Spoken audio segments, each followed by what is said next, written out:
स्वागत है आपका यस न्यूज़ कर्नाटक एक्सप्रेस में। मैं आपके साथ सुफियान। आइए आज की खबर पर नजर डालते हैं। ಕಾಂಗ್ರೆಸ್ ಮೈತ್ರಿಕೂಟಕ್ಕೆ ಒಕ್ಕೂಟದ ವ್ಯವಸ್ಥೆಯಲ್ಲಿ ಮಹಿಳೆಯರಿಗೆ ಪ್ರಾತಿನಿಧ್ಯ ನೀಡದ ಕಾಂಗ್ರೆಸ್ ಪಕ್ಷಕ್ಕೆ, ಒಕ್ಕೂಟದ ವ್ಯವಸ್ಥೆಯಲ್ಲಿ ಮಹಿಳಾ ಸಬಲೀಕರಣಕ್ಕೆ ಹಿನ್ನಡೆ ಮಾಡಿರ್ತಕ್ಕಂಥ ಕಾಂಗ್ರೆಸ್ ಪಕ್ಷಕ್ಕೆ, ಎನ್ಡಿಎ ಮೈತ್ರಿಕೂಟದ ಮಹಿಳಾ ಮೀಸಲಾತಿಗೆ ವಿರೋಧ ವ್ಯಕ್ತಪಡಿಸಿರ್ತಕ್ಕಂಥ ಕಾಂಗ್ರೆಸ್ನ ಮೈತ್ರಿಕೂಟ ಪಕ್ಷಕ್ಕೆ, ಮಹಿಳಾ ವಿರೋಧಿ ನೀತಿ ಅನುಸರಿಸತಕ್ಕಂಥ ಕಾಂಗ್ರೆಸ್ನ ಮೈತ್ರಿಕೂಟ ಪಕ್ಷಕ್ಕೆ ಈ ಒಂದು ಪ್ರತಿಭಟನೆ ನಾವು ಯಾಕೆ ಹೆಣ್ಮಕ್ಳು ಮಾಡ್ತಾ ಇದ್ದೀವಿ ಅಂತಂದರೆ 1996ರಲ್ಲಿ ನಮ್ಮ ಮಾಜಿ ಪ್ರಧಾನಿಯಾಗಿರ್ತಕ್ಕಂಥ ದೇವೇಗೌಡರ ಅಪ್ಪಾಜಿಯವರು ಈ ಒಂದು ಮಹಿಳಾ ಮೀಸಲಾತಿಯನ್ನು 96ನೇ ಇಸ್ವಿ ಪ್ರಧಾನಿ ಇದ್ದಕ್ಕೇ ಕೂಡ ಇದು ಮಾಡಬೇಕಂತ ಬೀಜ ಬಿತ್ತಿದ್ದವರೇ ದೇವೇಗೌಡರು. ಆ ಮಸೂದೆಯನ್ನು ಈ ಮೊನ್ನೆ ಈಗ NDA ಸರ್ಕಾರದಲ್ಲಿ ಈಗ ಇರುವಂಥ ನಮ್ಮ ಪ್ರಧಾನಿ ನರೇಂದ್ರ ಮೋದಿಯವರ ಇದರಲ್ಲಿ ಈ ಮಸೂದೆಯನ್ನು ನಾವು ಜಾರಿಗೆ ಬರ್ತದೆ ಅಂತೇಳಿ ಬಹಳಷ್ಟು ಎಲ್ಲ ನಮ್ಮ ಇಡೀ ದೇಶಾದ್ಯಂತ ಮಹಿಳೆಯರಿಗೆ ಒಂದು ಒಳ್ಳೆಯದಾಗತ್ತಂತ ಇಲ್ಲ ನಾವು ಬಹಳ ಮಹಿಳೆಯರು ಕಾತುರದಿಂದ ಕಾಯ್ತಾ ಇದ್ದೇವೆ.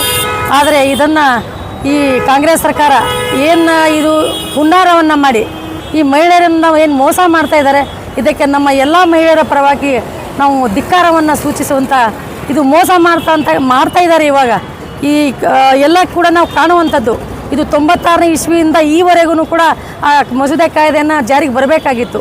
ಆ ಮಸೂದೆ ಕಾಯ್ದೆಯನ್ನು ಏನು ರದ್ದಾಗಿದೆ, ಆ ರದ್ದಾಗಿದ್ದಕ್ಕೆ ಈ ಕಾರಣವೇ ನಮ್ಮ ಕಾಂಗ್ರೆಸ್ ಸರ್ಕಾರ ಅಂತ ನಾನು ಈ ಸಂದರ್ಭದಲ್ಲಿ ನಾನು ಹೇಳಲಿಕ್ಕೆ ಬಯಸ್ತೀನಿ ರೀ.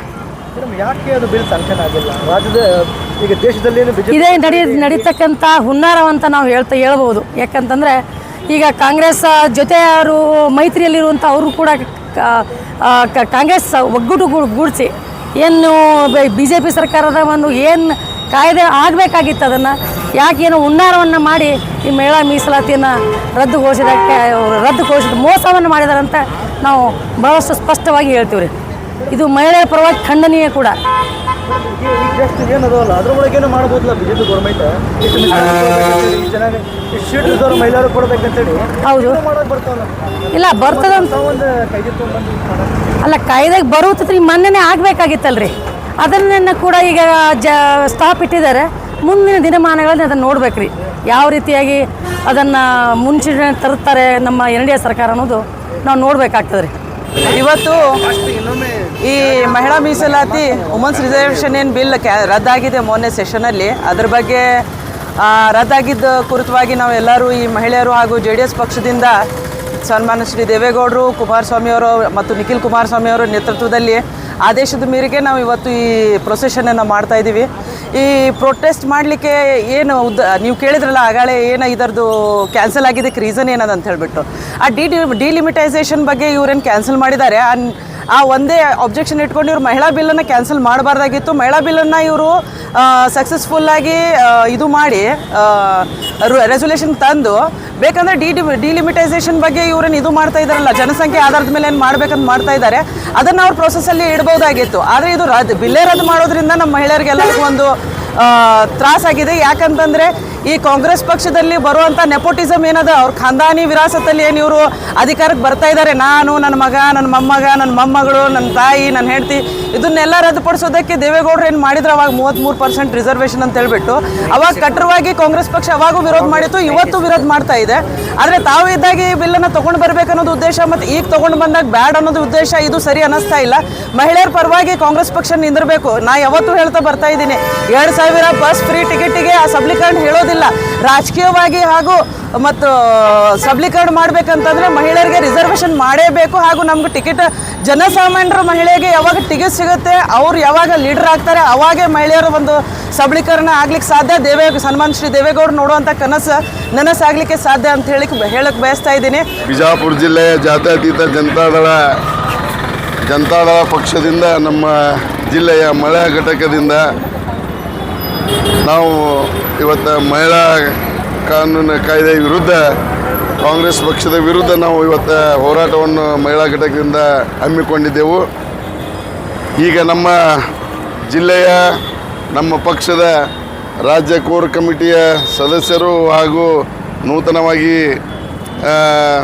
ಕೇಂದ್ರ ಕೈಗಾರಿಕಾ ಉಕ್ಕು ಮತ್ತು ಕೈಗಾರಿಕಾ ಇಲಾಖೆಯ ನಾಮನಿರ್ದೇಶಕ ಸದಸ್ಯರು ಆಗಿರ್ತಕ್ಕಂಥ ಮಾನ್ಯ ಡಾಕ್ಟರ್ ದೇವಾನಂದ್ ಚವಾಣ್ ಸುನಿತಾ ದೇವಾನಂದ್ ಚವಾಣ್ ಮೇಡಮ್ ಅವರ ನೇತೃತ್ವದಲ್ಲಿ ಹಾಗೂ ನಮ್ಮ ಜಿಲ್ಲೆಯ ಮಹಿಳಾ ಘಟಕದ ಅಧ್ಯಕ್ಷರಾಗಿರ್ತಕ್ಕಂಥ ಸಹೋದರಿ ಸುಜಾತ ಕಣ್ಮೂರ್ ಅವರ ಒಂದು ನೇತೃತ್ವದಲ್ಲಿ ಹಾಗೂ ನಮ್ಮ ಪಕ್ಷದ ರಾಜ್ಯ ನಾಯಕಿ ಹಾಗೂ ಮಾಜಿ ಜಿಲ್ಲಾ ಪಂಚಾಯತಿ ಅಧ್ಯಕ್ಷರಾಗಿದ್ದಂಥ ಬೇಗಮ್ ಅವರ ಸಹೋದರಿಯರ ಒಂದು ನೇತೃತ್ವದಲ್ಲಿ ನಮ್ಮ ಮಹಿಳಾ ಘಟಕದಿಂದ ಇವತ್ತು ನಾವು ಈ ಹೋರಾಟವನ್ನು ಹಮ್ಮಿಕೊಂಡಿದ್ದೆವು.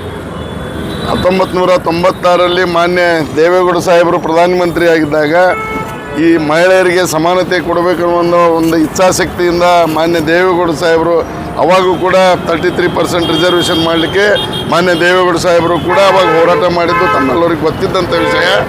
ಯಾಕಂದರೆ ಇದು ಬಸವಣ್ಣನ ಕಾಲದಿಂದನೂ ಮಹಿಳೆಯರಿಗೆ ಹೆಚ್ಚಿನ ಒಂದು ಸವಲತ್ತು ಮತ್ತು ಸಮಾನತೆ ಕೊಡಬೇಕಂತ ಬಸವಣ್ಣವ್ರ ಕಾಲದಿಂದನೂ ಬಂದಂಥ ದಾರಿ ಇದೆ. ಆದರೆ ಇದಕ್ಕೆ ಕೆಲವೊಂದು ವಿರೋಧ ಪಕ್ಷಗಳು ವಿರೋಧ ಮಾಡ್ತಲೇ ಬಂದಿದ್ದಾರೆ.